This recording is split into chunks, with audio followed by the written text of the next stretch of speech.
शिमोगा शहर की मुस्लिम हॉस्टल वक्त में बदनज़मी के मसले पर तलबा की शिकायत को संजीदगी से लेते हुए एमएलसी बल्किस बानो ने आज हॉस्टल का मुआयना किया और तलबा से बराह रास्त तफसीलात हासिल की।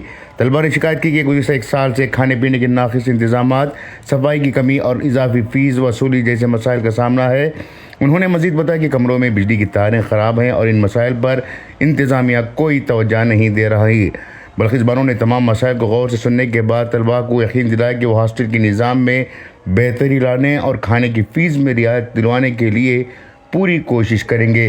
उन्होंने मज़ीद कहा कि हॉस्टल में बेहतर सहूलियात फराहम करने के लिए मुतल्लिक़ा अफसरों से बात की जाएगी। तलबा ने इनकी यकीन दहानी को कबूल किया, लेकिन इस बात का भी मुतालबा किया कि हॉस्टल के निज़ाम को ख़राब करने वाले अफसरान के ख़िलाफ़ फ़ौरी कार्रवाई की जाए, बसूरत दीगर वो एहतजाज करने पर मजबूर होंगे।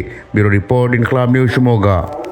जैसा कि आप लोगों को मालूम, कल यहाँ पर शहर शिमोगा में हमारे इज़्ज़त माब अक़लियत मिनिस्टर ब्रिगेडियर ज़मीर अहमद साहब का दौरा रहा। उस वक्त यहाँ की मुस्लिम हॉस्टल का भी दौरा रहा।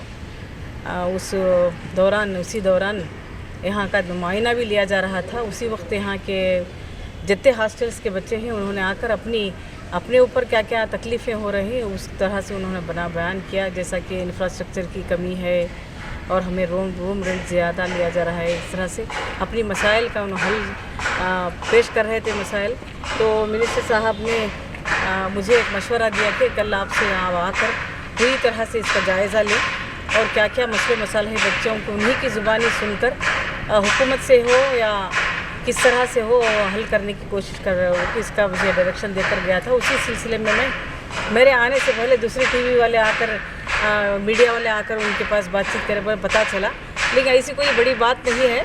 हर हॉस्टल में रहता है, लेकिन यहाँ पर एक मुस्लिम अदारा, ये बहुत पुराना अदारा है। यहाँ पर बहुत पुराना बच्चों की तालीम के लिए यहाँ पर शुरू की गई ओकबोर्ड से बहुत बड़ी कोशिश है। इस हॉस्टल से यहाँ रहकर कई बच्चे doctors, engineer, IAS officer, KPS officers, बहुत से KS ऑफिसर्स, डॉक्टर्स, इंजीनियर्स हर शोबे में यहाँ से माहिर होकर गए हैं। इसलिए कि एक ही वाहिद हॉस्टल है जो क़दीम हॉस्टल है वो।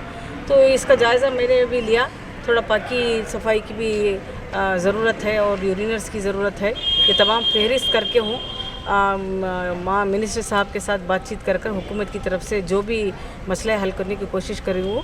और मैं ये जो बच्चे दोपहर का खाने की अखराजात उन्हें 3000 रुपये माहाना देने जा रही हैं। इंशाल्लाह हुकूमत की तरफ से उनको खाने की कंसेशन के 100% लेने की कोशिश गारंटी नेट में इंक्लूड करा के और बच्चों को फ्री फूड देने की सहूलत भी है, वो कराने की कोशिश करेंगे। वार्डन किस तरह से किया जाता है, वार्डन और कुक को इंतज़ाम कैसा किया जाता है, इंशाल्लाह। यहाँ पर एक कमेटी नहीं है। सबसे बड़ी मुश्किल ये हो रही है कि हॉस्टल की कमेटी नहीं है, इसलिए ना तो बच्चे उनसे कांटेक्ट कर सकते हैं ना वो कमेटी वाला इनसे कांटेक्ट करते हैं। ऐसा थोड़ा इंतज़ाम ना होने की वजह से बच्चों की प्रॉब्लम हो रही है। इंशाल्लाह मुझे अल्लाह की ज़ात पर पूरा भरोसा है और हमारी हुकूमत का सबसे बड़ा एजेंडा माइनॉरिटीज़ की समाजी और तालीमी अपलिफ्टमेंट का ही बड़ा एजेंडा है। इसलिए यहाँ पर पूरी तरह से कोशिश करके यहाँ हर मुमकिन कोशिश करके यहाँ पर सहूलत देने की कोशिश करूँगी। और रमज़ान में बच्चों को सहरी और इफ्तियारी की इंशाल्लाह बच्चों ने बढ़ा, रमज़ान शुरू हो रहा है, बाकी सफाई होना है और खाने की इंतज़ाम होना है। इंशाल्लाह हमारी तरफ से बच्चों को सहरी का और इफ्तियारी की भी इंतज़ाम करने की कोशिश करें। मुस्लिम बॉयज़ हॉस्टल का सबसे बड़ी बात करें, हमें मैडम के पास गए। मैडम के पास पूरा हमें जो प्रॉब्लम्स है और ये हमारा जो टॉयलेट बराबर नहीं है और ये टावर का रेडिएशन का प्रॉब्लम और हमारा जो मेस का प्रॉब्लम है वो सभी हमें मैडम के सामने रखे। उन्हें इंशाअल्लाह मैं पूरा प्रॉब्लम सॉल्व करता हूँ। उनको पूरा हमने समझा को गए। उम्मीद है मैडम पूरा काम करते हैं, उनको ऐसा उम्मीद भी रखते हैं हमें इंशाअल्लाह। नहीं है, क्लीननेस नहीं है और फुल हाइजीनिक नहीं है और ये टावर जो है उसका रेडिएशन फुल हमें इफेक्टिव हो रहा है। उसके बारे में सभी हमें मैडम ने बात करी। उन्होंने इंशाल्लाह पूरा प्रॉब्लम सॉल्व करते हैं, उनको बोल को भी गई हम इंशाल्लाह करेंगे। शिमोगा मुस्लिम के जो भी जिम्मेदारी आदमियाँ हैं उन्होंने वक्ता खास करके काम नहीं करे यहाँ पे और वो को उनके खिलाफ एक्शन लिए तो बराबर है। कल बोल का मैं मैडम के साथ बात कर रहे हैं, उन्होंने इंशाल्लाह करतूँ बोल को बोली।